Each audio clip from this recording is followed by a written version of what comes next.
Lanjutkan dependensi. Apa itu dependensi?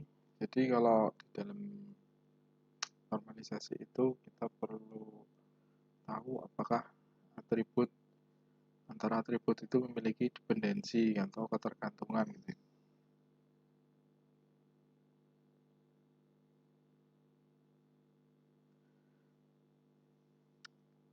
Nah, ini ada macam-macam jenis dependensi. Jadi mudahnya gini ya, kalau misalnya kita mau membuat sebuah entitas, misalnya ada entitas mahasiswa, itu kan ada NIM, ada nama, dan seterusnya. Kita menentukan apakah ini dalam satu entitas, misalnya mahasiswa ini. Dari mana? Ya dari dependensi. Kalau nama kan pasti tergantung dengan NIM gitu ya.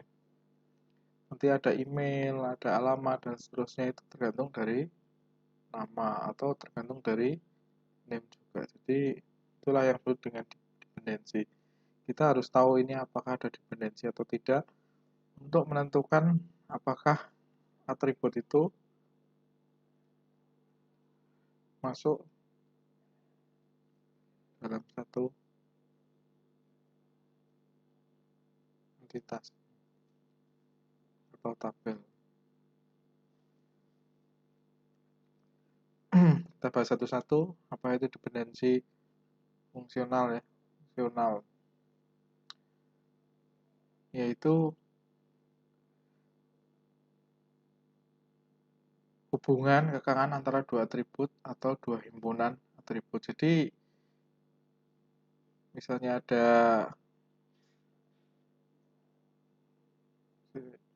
ini atribut, dependensi itu bisa grup atribut seperti ini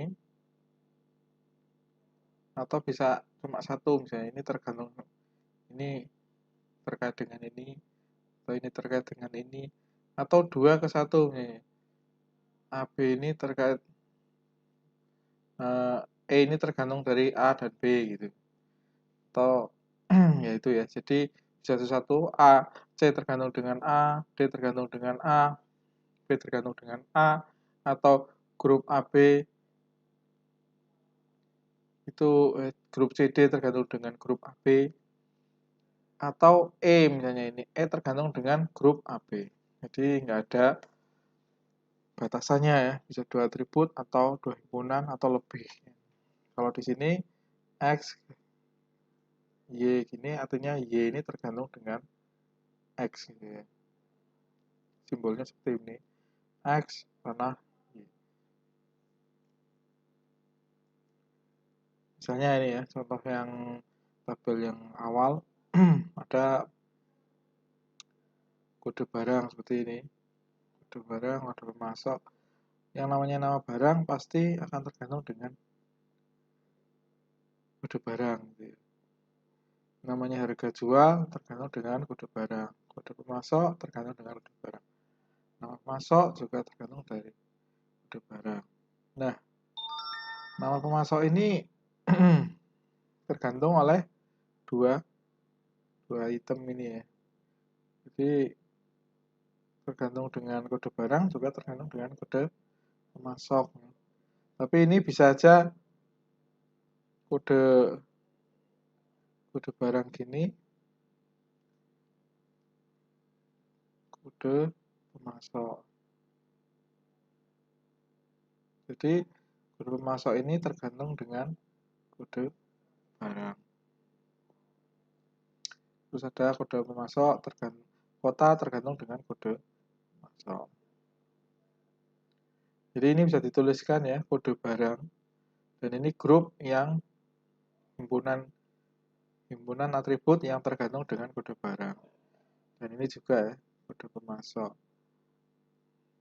Di sini ada juga, ini udah masuk ya. Oke, gitu ya. Jadi itu yang dimaksud dengan dependensi. Sebuah atribut bisa memiliki dependensi fungsional lebih dari satu atribut. Jadi ini satu, ini dua atribut. Misalnya ini ya, tahun lulus. Untuk pengen tahun lulus, siapa yang lulus tahun 87? kalau cuma ngomong Fahmi, maka ketemunya bisa ini Fahmi ada dua gitu ya. Fahmi yang S1 apa S2 gitu ya. S1 apa S2 yang lulus 87 ini. Kalau kayak gini kan berarti 87 ini tergantung dengan dua ini ya. Dua buah atribut Fahmi yang S1 atau ini ya. Kalau kode ya. Bisa nama, bisa benar. Karena ini namanya cuma ada ini toh ya, nggak ada nama sama di sini dengan kode yang beda. Misalnya di sini ada D44, terus ini Fahmi juga. Nah ini nggak boleh kita menggantungkan pada nama ini. Tapi kalau ini unik ya bisa dipakai. Tapi di sini dicontohkan tahun lulus tergantung dengan kode plus S1-nya. Karena ini yang menjadi pembeda ya, pembeda baris dua baris ini ya. Kalau pria kan nggak jadi pembeda dua baris ini. Fahmi juga nggak jadi pembeda. Kalau cuma nomor dosen itu juga nggak jadi pembeda ya. Jadi harus ada dua. Kalau S1 tok gimana? Kalau S1 tok lah ini ada S1 juga yang lain. Jadi harus kombinasi ya. Oke ya, dependensi fungsional.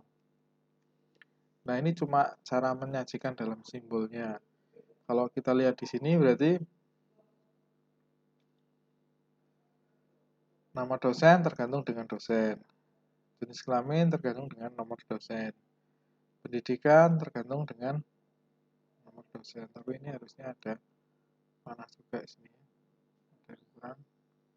Nah, untuk tahun lulus, ini panahnya mungkin bolak-balik ya. Ini nggak usah. Tahun lulus itu tergantung dari pendidikan dan nomor dosen. Karena di sini ada garisnya ya. Nggak cuma satu. Oke ya, nomor dosen itu juga ada pendidikan. Dan ini panahnya kurang. Atau dengan simbol yang lain seperti ini ya. Dosen, nomor dosen, nomor dosen tergantung dengan ini, jenis kelamin dengan ini. Untuk tahun lulus tergantung dengan satu kotak penuh ini ya. Oke lanjut, dependensi sepenuhnya. Jadi kalau tahun lulus ini tergantung dengan dua ini, nggak bisa parsial. Ini sudah dijelaskan sebenarnya ya.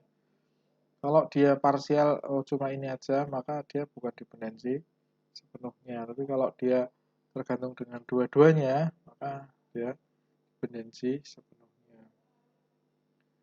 Ini dua ini menjadi primary key ya. Kalau primary key yang komposit atau gabungan dari dua buah primary key, maka kemungkinan adanya dependensi sepenuhnya seperti ini ya. Jadi kalau dependensi parsial, mungkin dia tergantung dengan salah satu. Ini ada dua primary key, tapi tergantung dengan salah satu dari dua buah kelompok primary key itu. Kalau yang parsial ya, kalau tahun lulus ini kan tergantung dari semuanya ya. Jadi nggak cuma salah satu. Itu dependensi sepenuhnya. Sekarang dependensi parsial. Nah, ini dependensi parsial ada jenis kelamin ya. Jenis kelamin itu cuma tergantung dengan nomor dosen. Nggak perlu tahu pendidikannya apa ya. Karena cukup dengan merujuk ke nomor dosen, langsung ketahuan jenis kelaminnya. Nggak perlu merujuk ke pendidikannya gitu ya. Tapi kalau tadi tahun lulus itu kan, kalau cuma nomor dosen aja ada 2 tahun lulus gitu ya. Kita nggak bisa dapat tahun lulus kalau cuma nomor dosen aja. Tapi kalau jenis kelamin, ini cuma cukup tahu nomor dosennya aja. Ya kecuali di tengah jalan kelaminnya jadi berubah gitu ya. Kalau dependensi total saling terkait gitu ya. Kalau di sini contohnya kode pemasok sama nama pemasok. Ini sama-sama unik misalnya nggak ada nama yang sama ya. Syaratnya itu sama-sama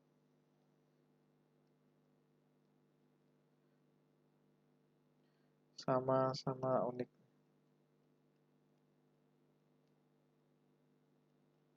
Unik atau hanya satu-satunya.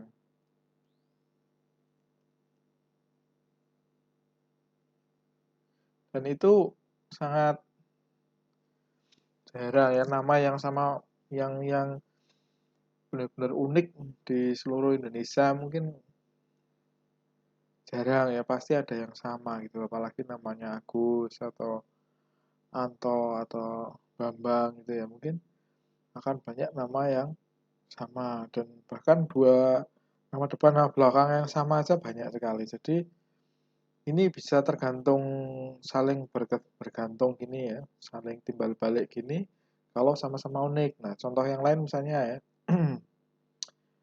misalnya ada ID mahasiswa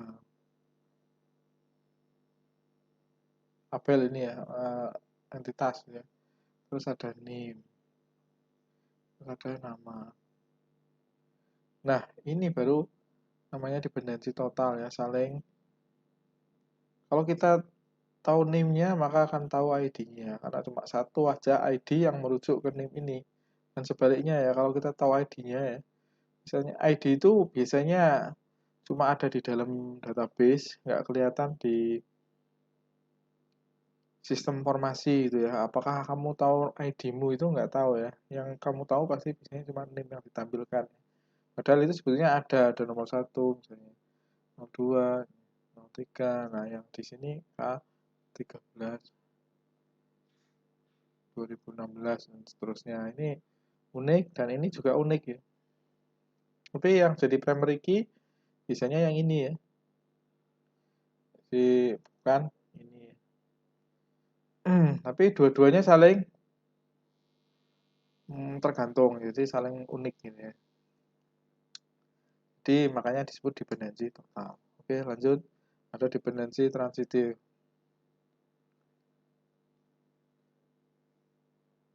Bila ketergantungannya saling berurutan. Nah, ini ya, misalnya kode barang, kode pemasok, nama pemasok. Nama pemasok itu tergantung sama kode pemasok. Kode pemasok tergantung dari kode barang.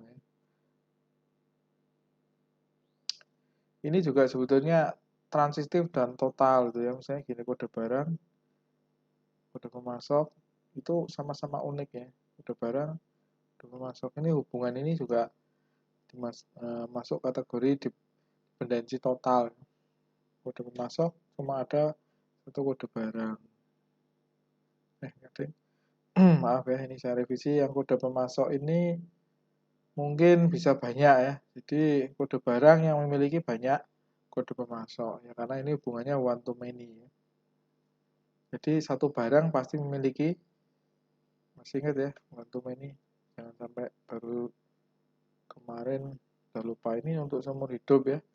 One to many itu jadi seperti ini ya. Ini pemasok, ini entitas barang. Setiap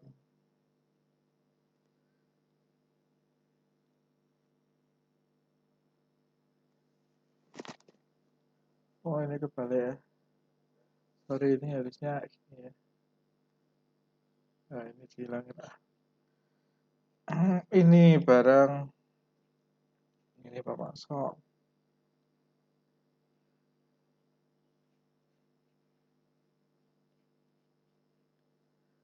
Ini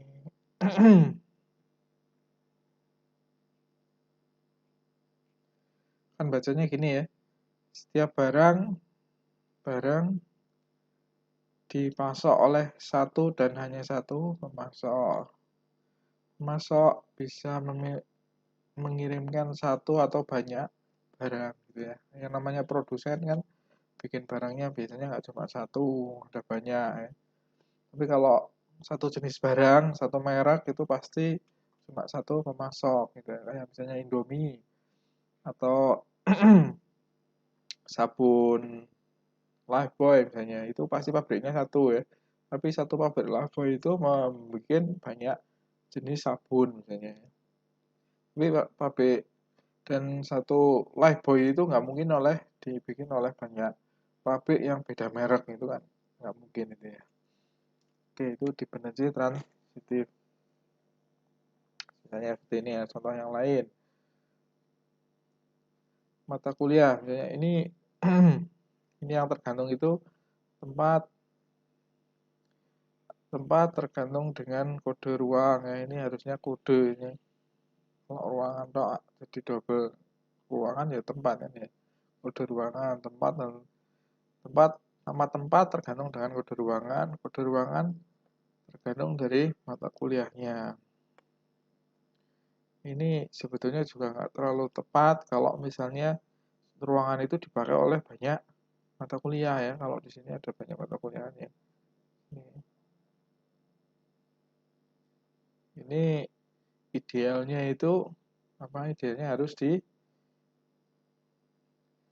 ya. Jadi ini ruangan ini harusnya jadikan satu tabel sendiri atau entitas terpisah. Oke, kita masuk ke normal pertama ya. Normal pertama.